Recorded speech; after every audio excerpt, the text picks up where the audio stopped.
Bien, en base a lo explicado en los capítulos anteriores, ciertamente que ya pueden hacerse una idea de quién soy y sin tener por ello que remitirnos a planteos de carácter mítico o religioso. Obviamente que hay que perfilarlo más y para que entendamos del porqué de todo ello. Cuando les he dicho que yo era el único ser que existía desde siempre y que en mi horizonte jamás observé muro o linde alguna que me hiciese pensar que ahí terminaba, es porque ciertamente la cosa era así. Bien podríamos decir que esto obedece a razones lógico-aritméticas. De ahí que en anteriores capítulos les comentase que a este en principio un algo existente le asignase el valor numérico 1. ¿Y por qué? Pues porque solo lo que es una cosa tiene la posibilidad de ocupar el todo. Si hay otra, la una determina y condiciona a la otra. En consecuencia, ambas pasan a ser limitadas, finitas, relativas en suma. En sentido ontológico, si yo soy un ser y aparte de mí existe otro, tanto yo como el otro tendremos que tener un fin y para que ambos podamos coexistir. O sea, mi final será el principio del otro y viceversa. Si tan solo eres uno, el problema desaparece y dado que tu ser no choca con nada ni nadie que no seas tú mismo. Al ser así, tienes la posibilidad de abarcar la totalidad, por ende de ser eterno e infinito. Es este estatus ontológico y como ya saben, que solo puede lograrlo la excepción que confirma la regla de que todo posee un estado potencial previo antes de existir. Esta excepción, y como sabemos, es este quien les habla, Dios. ¿Y quién soy yo, Dios, a fin de cuentas? Pues un ser que, y como todo ser que se precie, se mueve dentro de dos coordenadas básicas y fundamentales. Y estas son la del pensamiento y la del sentimiento. Yo, y al igual que ustedes, lo que hago básica y fundamentalmente es pensar y sentir. A renglón seguido de estas dos acciones surge el crear y el emocionarte en mayor o en menor medida. Pensar es crear. Cada pensamiento que generamos es una creación propia y personal, y aunque sea algo tan simple y efímero como pensar que nos vamos a dar un paseo o al supermercado a comprar. Es para ello que la mente elabora un plan, generando, creando y para ello ideas, imágenes y aunque ni artística ni trascendentalmente posean un valor extraordinario y al ser tan solo meras creaciones rutinarias y domésticas. En consecuencia, y parafraseando a Descartes, bien podríamos decir que pienso, luego creo. Es en el mismo instante que lo hacemos que se enciende la chispa de la creación, y es cada uno de nosotros que le imprime su personal sello creativo. Hagamos una prueba. Cierre los ojos. ¿Qué es una playa? Una playa es lo que usted acaba de imaginar, o lo que es lo mismo, lo que usted acaba de crear con su mente.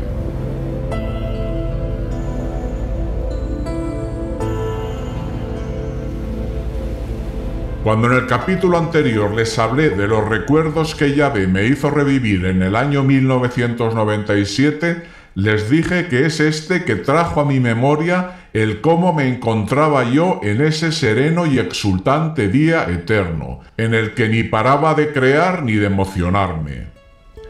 Pues bien, si esto lo hacía así es sencillamente por lo dicho, por la facultad inherente que poseemos todos los seres de pensar, por ende de crear y de sentir emoción ante ello. Es por tanto que todos somos entidades pensantes y sintientes. En mi caso, la única diferencia con respecto a ustedes estribaría en que esto lo hago a eternum. Esto es, antes de que todo existiese, yo ya estaba pensando y sintiendo, a la sazón creando y emocionándome.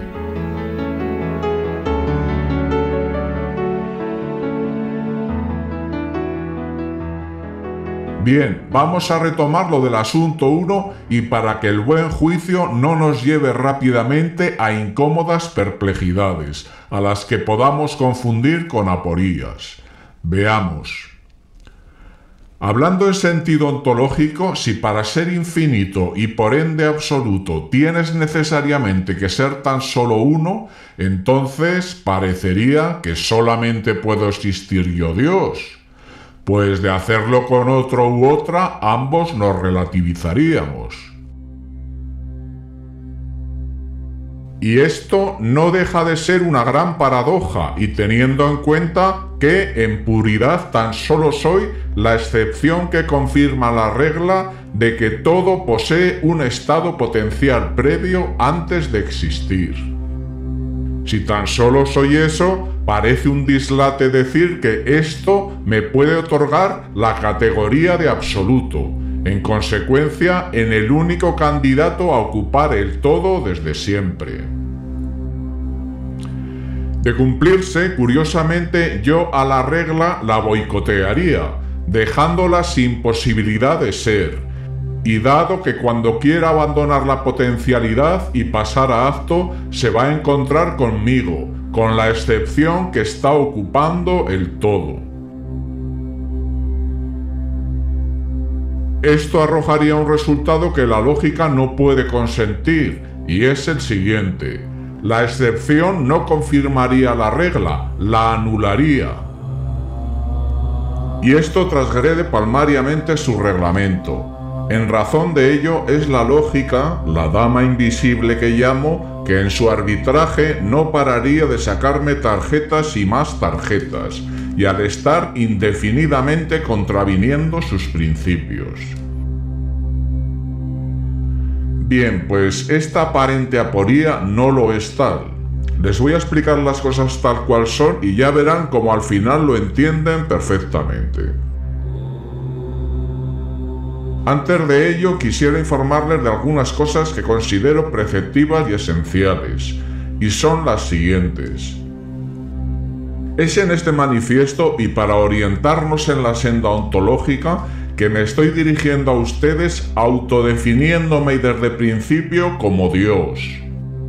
Si lo estoy haciendo así, es para que dentro de los baremos o categorías ontológicas que manejan, tengan bien claro y desde el comienzo quién les está hablando. Pero stricto sensu, y que quede bien claro, antes que Dios soy el que soy. Me explico. ¿Quién soy yo el llamado Dios a fin de cuentas? Como ya les he explicado, un ser que piensa y siente, y por ser excepción, he hecho posible que mi estado del ser se encuentre situado por encima de cualquier condicionamiento que pueda imponerme la finitud y el límite. Al ser así, y hasta lo he explicado aquí, no he conocido el drama de la regla, vamos a decir. Esto es, el de tener que empezar o terminar en algún momento. Mi hábitat natural, mi lugar, mi locus, y por utilizar un término aristotélico, es la infinitud eterna. En razón de ello, el infinito y yo somos una misma cosa, tanto es así que sin mí éste no poseería factualidad, concreción, y dado que por sí mismo no tiene posibilidad de existir, está necesitado de mí y para convertirse en algo real. De lo contrario, el infinito se quedaría tan solo en una mera abstracción, algo que ni empieza ni acaba nunca. Y algo que ni empieza ni acaba nunca y que sea real es este quien les habla. Ergo, yo sería algo así como el ánima, el que doy vida y aliento al infinito. Esto no significa que por ello tenga ya necesariamente que ser Dios. No. De momento, y como digo, soy el que soy, así sin más. Bien, más cosas. Cuando habitaba en este Arjé, y como dije en el capítulo anterior, vivía en el estado de paz y gozo más soberano que podamos imaginar. Creaba y disfrutaba de ello cual niño enamorado en su parque de atracciones. Es por ello que bien podríamos decir que mi pensamiento era pura positividad. No existía mácula de pensamiento oscuro que pudiese enturbiar el festival de luz al que permanentemente estaba asistiendo. Luz, belleza, alegría, era la constante en mi eterno existir.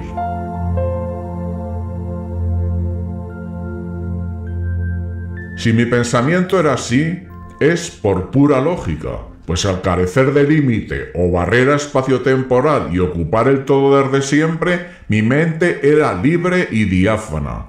Jamás me había topado con muro alguno ni con nada ni nadie que no fuese yo mismo.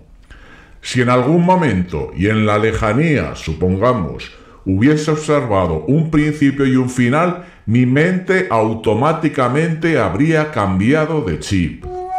¿Por qué? Pues porque las barreras, los muros, las fronteras te condicionan.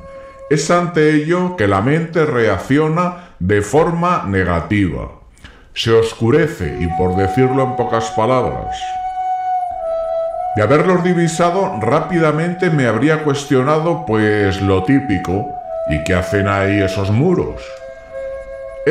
Esta sensación enigmática de verte cercado y tras ello lo desconocido, condiciona al ser de tal manera que la forma de pensar y sentir cambia. Es a partir de entonces que se empiezan a generar pensamientos de zozobra, cavilación, inquietud, temor. En mi caso, en el momento en que me hubiese percatado que había comenzado en un principio y que iba a terminar en un final, ipso facto hubiese dejado de ser ese ser plenamente libre, cándido y despreocupado que creaba y creaba sin advertir, cuestionarse nada que fuese más allá del hecho creativo en sí. ¿Por qué? Pues porque mi mente habría empezado a cavilar, a volverse medrosa. ¿Y qué habrá antes de ese principio? ¿Y después de ese final? En razón de ello, habría comenzado a emitir pensamientos oscuros. Por consiguiente, habría dejado de ser el sol limpio y radiante que era. Afortunadamente, nada de ello ocurrió, pues, y como les digo, me encontraba situado por encima de cualquier condicionante que pueda imponerte lo relativo. Mi estado del ser era tal que si hubiesen podido acercarse hasta mí en este Arjé, se habrían quedado atónitos ante el espectáculo que estaban viendo. Primeramente porque desde la perspectiva que nos da lo humano, les habría costado entender que todo ello, todo ese faraónico carnaval de formas y colores, lo estaba generando tan solo un ser, en permanente acto creativo. Y lo segundo, se habrían sorprendido de mi exultante estado de paz, muy similar a los estados de quietud que alcanzan determinados yogis. O sea, me verían algo así como sentado en la posición de loto y, metaforizando aún más la cosa, en suspensión sobre una nube desde la que estaría observando con ojos chispeantes mis creaciones. Si ustedes hubiesen podido hablar conmigo y me hubiesen preguntado cosas tan simples como «Hola, ¿quién eres?» o «¿Qué haces ahí solo?», seguramente se habrían asombrado de mi extrañeza ante tales preguntas. ¿Cómo que quién soy? Pues el que soy, les hubiese contestado. ¿Y qué hago aquí solo? No entiendo. ¿A qué llamáis solo? Aunque les parezca inaudito, así sería la cosa. ¿Por qué? Pues porque para un ser que ocupa el todo desde siempre, que es uno que no conoce principio ni fin, ni a otro u otra que no sea el mismo, es baladí preguntarle que quién es o qué haces ahí solo. Y si es así es porque la multiplicidad ontológica no tiene cabida en su horizonte. No sabe lo que es ser en relación a otros, y dado que es absoluto. De ahí que, y por muy difícil que sea de entender, jamás me cuestionase el que pudiese existir otro aparte de mí. Pues bien, es este tan singular estado de mi ser lo que me otorgó el personal cuño del que les vengo hablando. Ese que me permitió que nunca jamás tuviese que generar chispa alguna de pensamiento negativo ante lo desconocido o ante la posibilidad de tener que enfrentarme a un posible rival u oponente. Tampoco el de tener que ir en busca de sustento para mantenerme, pues yo mismo me autorregeneraba permanentemente y con la propia energía de mis pensamientos. Era feliz y dichoso, y jamás ambicioné nada que no fuese ser yo mismo.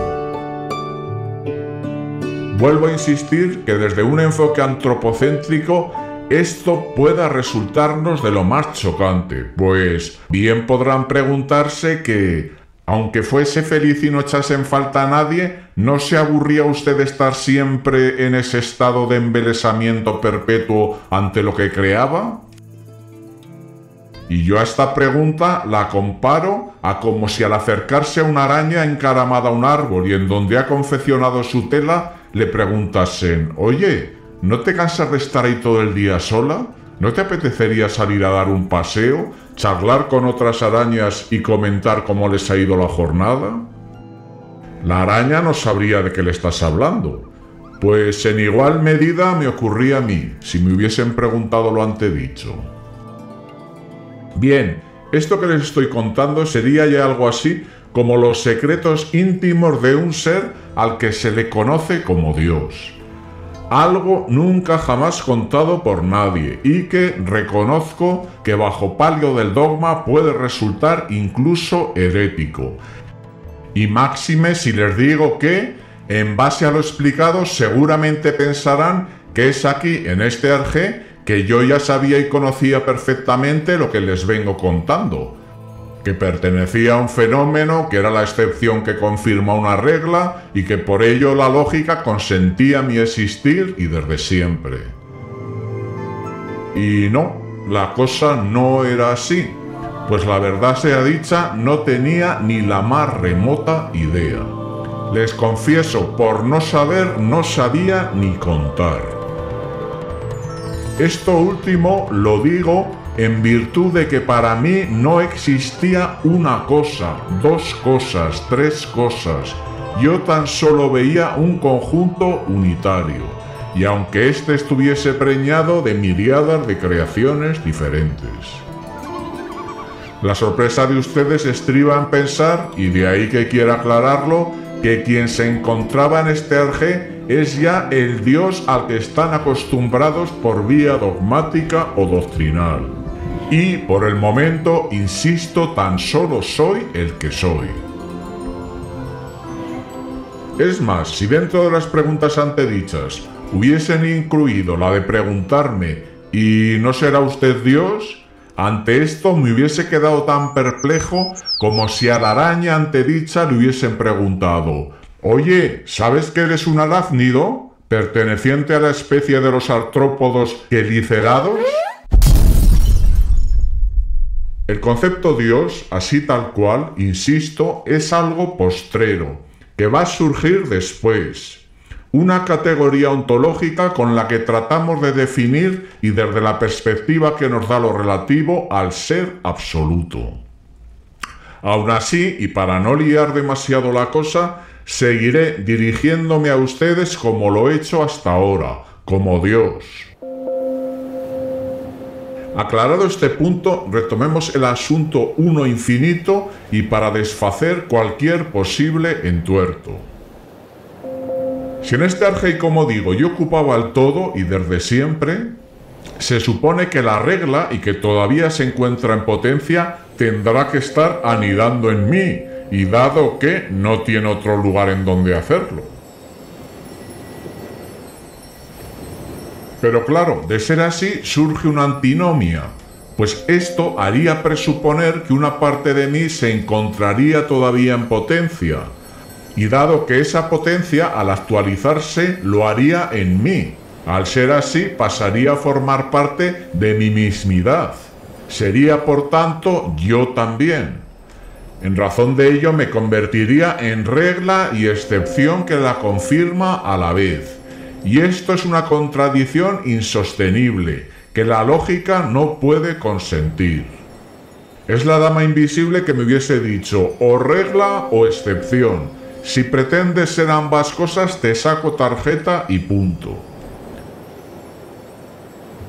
En suma, para que el proceso sea lógico y cabal, la regla necesariamente tiene que ser alguien que no sea yo, y es para ello que debe de encontrarse anidando en otro lugar. Sí, pero ¿en qué lugar? Si ocupa usted el todo, se dirán. Pues tan sencillo de entender como esto, en el otro lado, en la otra cara del infinito. Intenten comprenderlo así. El infinito es como una moneda, al igual que esta, posee un anverso y un reverso, a los que denominamos cara y cruz. El anverso del infinito sería su lado positivo y el reverso el negativo. Es ambos flancos, ambos frentes que, y como le ocurre a la moneda, se contraponen, son opuestos y antagónicos. Entonces, de ser así, se preguntarán, yo no ocuparía el todo infinito, y como les vengo diciendo, ocuparía tan solo la cara positiva de este.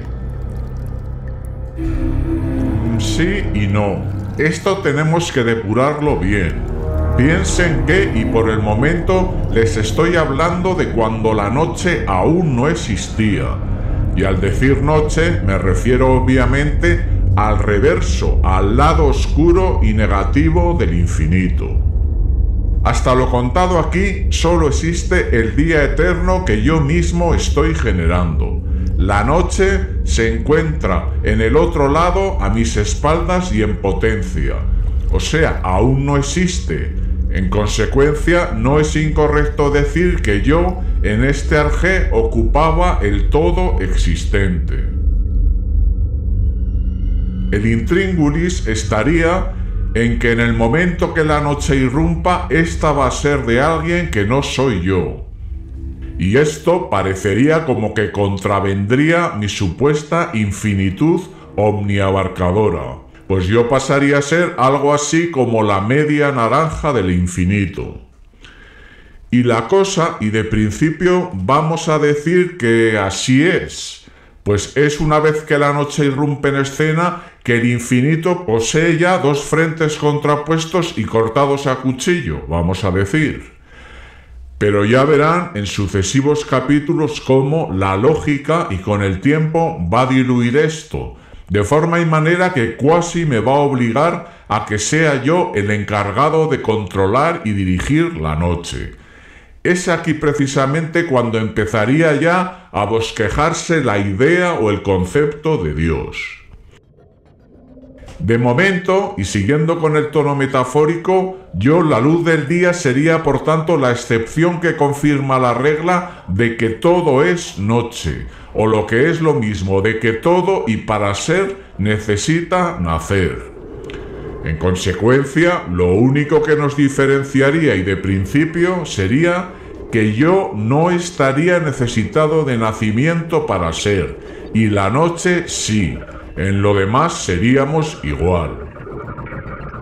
De esto podemos colegir que ambos tenemos que ser de la misma naturaleza, esto es, de naturaleza ontológica. Ergo, si yo la luz del día soy un ser, la noche tiene necesariamente que ser otro. Y cierto que así es, pues tanto el anverso como el reverso del infinito van a estar ocupados por sendos seres antagónicos y contrapuestos. El ser positivo, que sería yo, y el negativo, que surge en un momento determinado.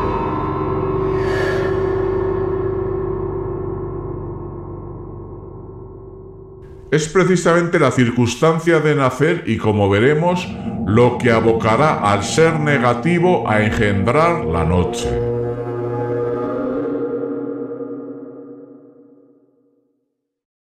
Según esto, seguramente quizá estarán pensando que, de ser así, esto nos retrotraería de nuevo a los sempiternos dualismos de siempre. Y dado que una vez que surge el ser negativo, yo, el ser de luz, tendría un oponente perpetuo con el cual estaría batallando eternamente, algo descrito por muchas religiones, en especial por el mazdeísmo y a su manera por el cristianismo y otras.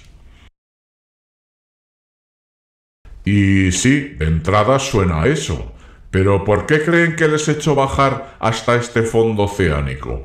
Precisamente, y como les dije en el primer capítulo, para que no confundan corales con leviatanes. Desde una perspectiva netamente mitológica, lo positivo y lo negativo suelen arrojar resultados encontrados y desbocados. Lo negativo rápidamente se transforma en diabólico y demoníaco versus lo positivo en puro e inmaculado. Y razón vamos a decir que no les falta, pero hay que explicar del porqué de todo ello. El pensamiento mágico que hizo alzar los mitos es insuficiente para abordar las causas primas y naturales que se esconden tras ello. Para abordarlo con tino y ecuanimidad es necesario del concurso de la razón y evidentemente ser guiados por aquel que conoce bien estos fondos.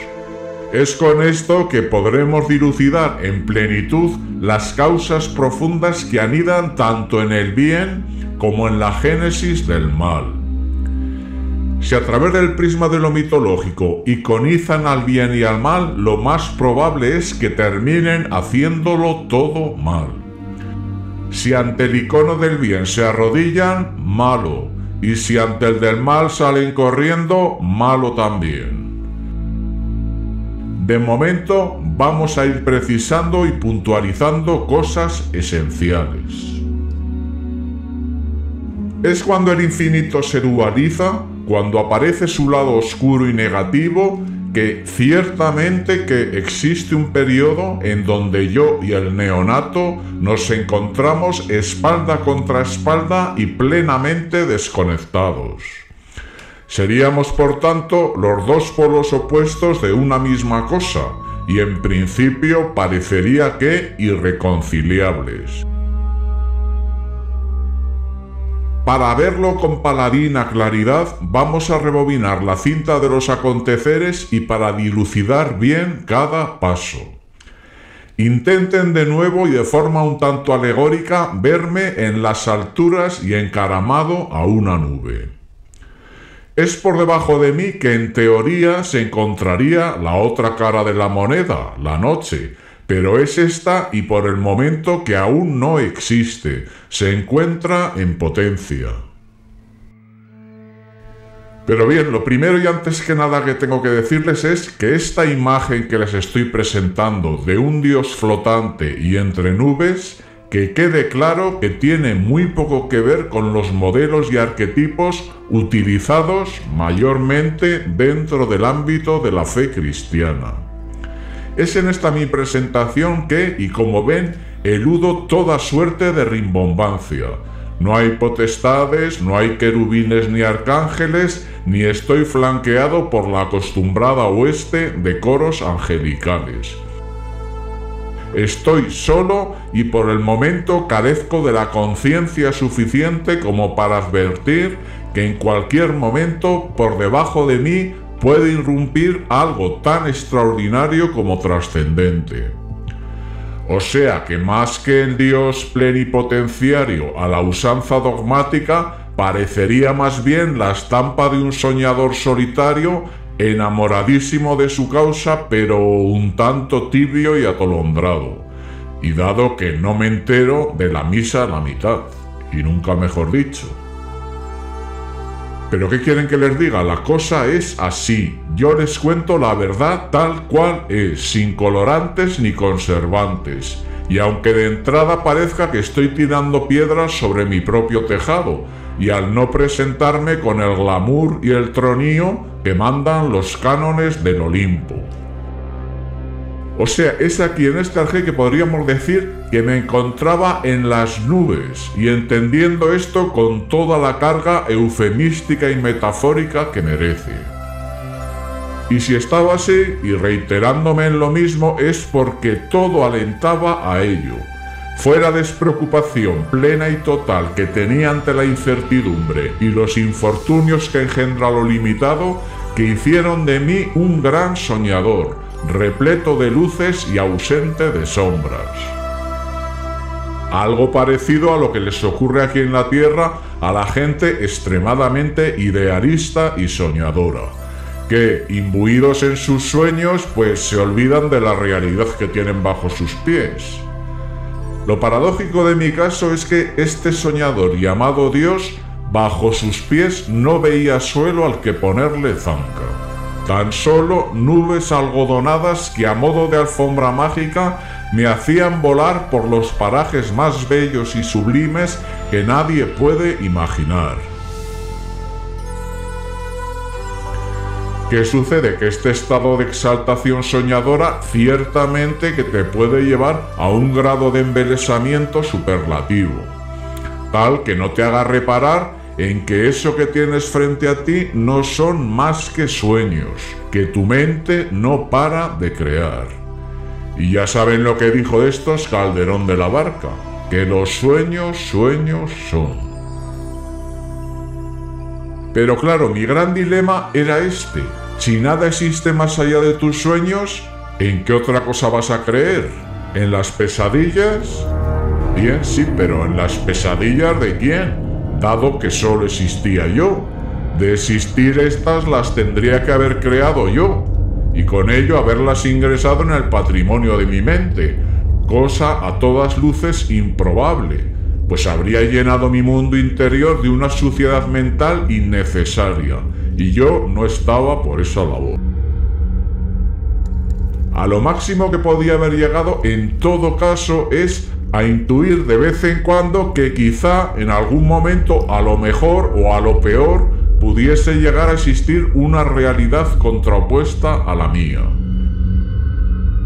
Pero hubiese sido tan innecesario y pacato como si cada vez que ustedes van a visitar una ciudad nueva, levantasen una alcantarilla y se pusiesen a observar sus cloacas. Por poder, claro que lo podrían hacer, pero ¿para qué malgastar el tiempo observando el lado oscuro y pestilente de la ciudad? En mi caso es lo mismo. ¿Para qué iba a perder el tiempo imaginándome unas hipotéticas cloacas teniendo ante mí la ciudad más bella nunca imaginada? Quizá, si alguien me hubiese informado de que en algún momento y por debajo de mí podrían llegar a existir, pues a lo mejor me hubiese molestado y por curiosidad en imaginarlas. Pero esto, y dadas mis circunstancias, solamente la lógica y de haber poseído ontología podría haberlo hecho. Esto es, si la dama invisible, como les dije, fuese un ser, un ente sensible, bien podría haberme advertido al oído: desconfía del cómo te encuentras ahora, porque puede que en algún momento te encuentres con sorpresas desagradables. ¿Y por qué? Hubiese respondido yo. Pues porque por debajo de ti, en la cara oculta que tus sueños no te dejan ver, anida un potencial que en el momento que se desate puede armar la de Dios es Cristo.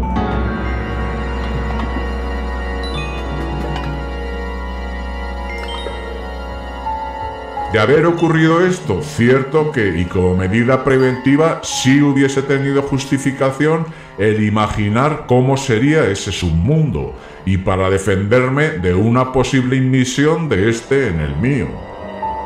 Afortunadamente la lógica habla menos que una muñeca hinchable en estado de hibernación.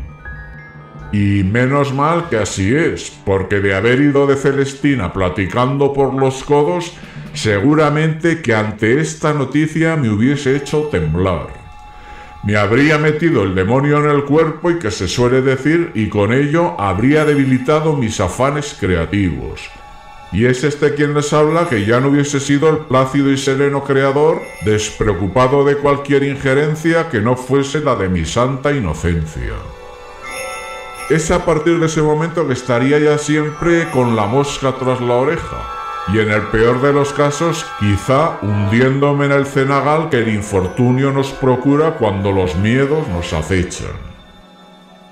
Por fortuna, la dama invisible siguió fiel a sus siberianos principios, fría, fríísima, callada, impertérrita, y mientras yo gozosamente disfrutaba de mis juegos y correrías celestiales.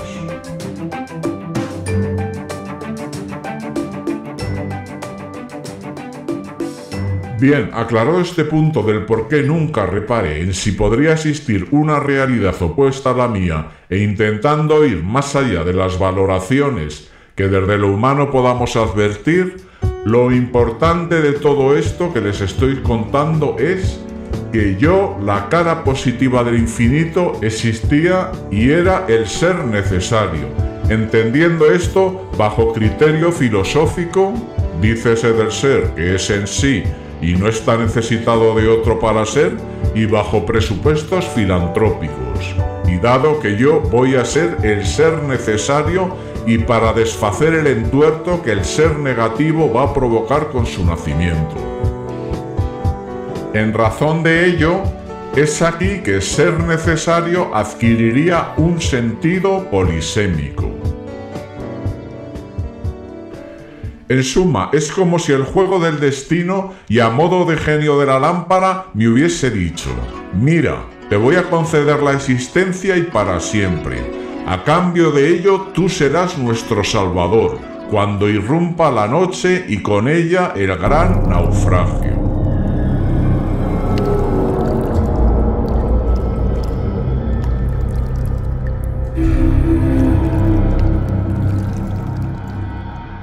Y bien, es ahora que llegaríamos a la pregunta del millón.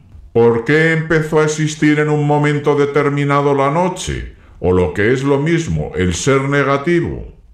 En el libro, el motivo de su despertar lo achaqué a la irrupción de lo que denominé un trazo protosígnico. ¿Qué quiere decir esto? Pues que este ser potencial estaba necesitado de una pequeña sacudida, una chispa que encendiese su deseo de existir. Es esta chispa o trazo que tenía que ser susceptible de adquirir en él un significado especial que le impulsase a abandonar la potencialidad. Este protosigno que llamo pudo ser en teoría cualquier nimiedad, una simple chispita que se desprendió de la pirotecnia creativa que yo estaba provocando por arriba, por ejemplo. Fue quizá al saltar a su territorio que el ser potencial se iluminó, vamos a decir. Su deseo de ser, de súbito, despertó con tal empeño y fuerza que incendió sus entrañas, de forma y manera que, y como si de un Big Bang se tratase, implosionó, provocando un auténtico terremoto en los bajos fondos de la existencia. Algo parecido a como si a un durmiente en medio de la noche le sonase de súbito un estrepitoso despertador y saltase enloquecidamente de la cama.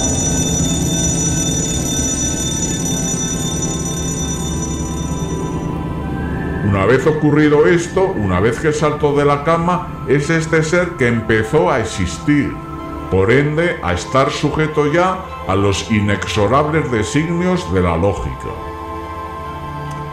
En razón de ello, es su estatus de potencia infinita que le situó frente al abismo.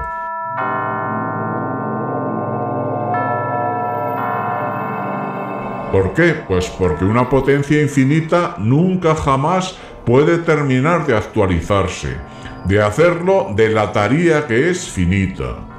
Es lo que llamo simetría de estados. Estado potencial infinito, estado actual infinito.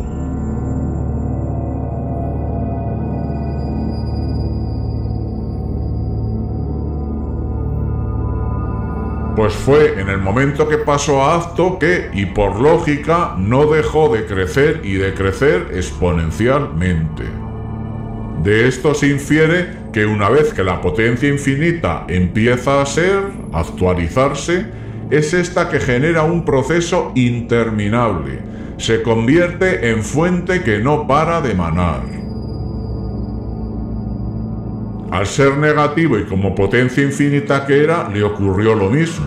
Su nacimiento se convirtió en un proceso inflacionario interminable. Fue al sonarle el despertador y saltar de la cama de la potencialidad que se convirtió en una especie de globo que empezó a inflarse e inflarse vertiginosamente. Y porque resulta que el inflador, al poseer aire infinito, no paraba de insuflárselo.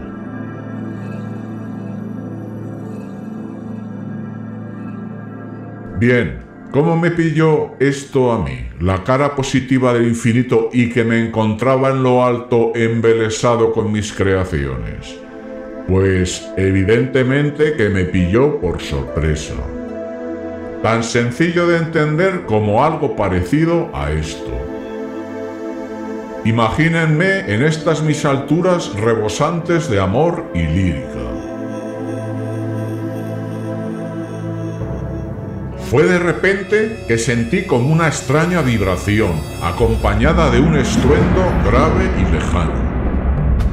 ¿Qué ha sido eso?, me dije asombrado a mí mismo. Miré hacia todos los lados, pero todo estaba como siempre, en su sitio, sin novedad alguna.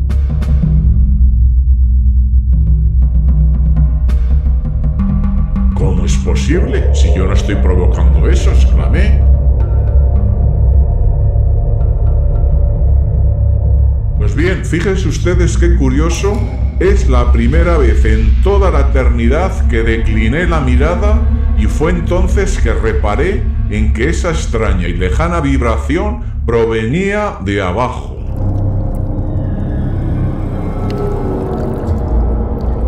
Fue entonces que, y con la cabeza gacha, observé totalmente compungido que tras la nube, muy en lo hondo, se divisaba como un pequeño punto negro.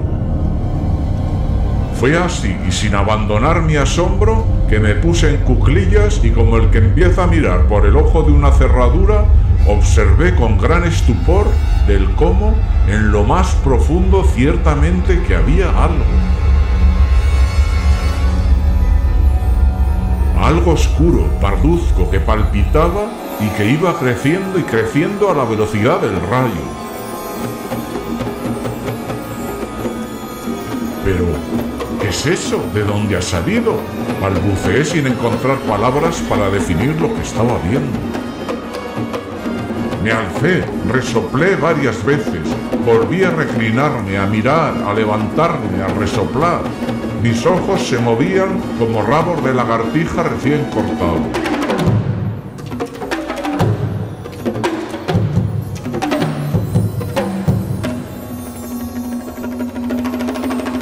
Volví a agachar la cabeza y a mirar con gran denuedo el negruzco e inflacionario proceso.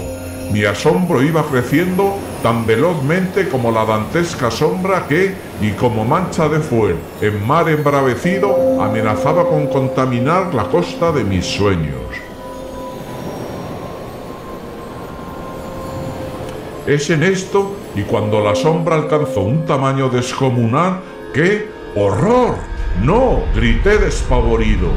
La ciclópea mancha implosionó como si de millones de bombas atómicas se tratase. Es a esto que le siguió un espectacular fogonazo, y después algo así como un extraño y desgarrador gemido, al que le siguió un caótico e infernal griterío.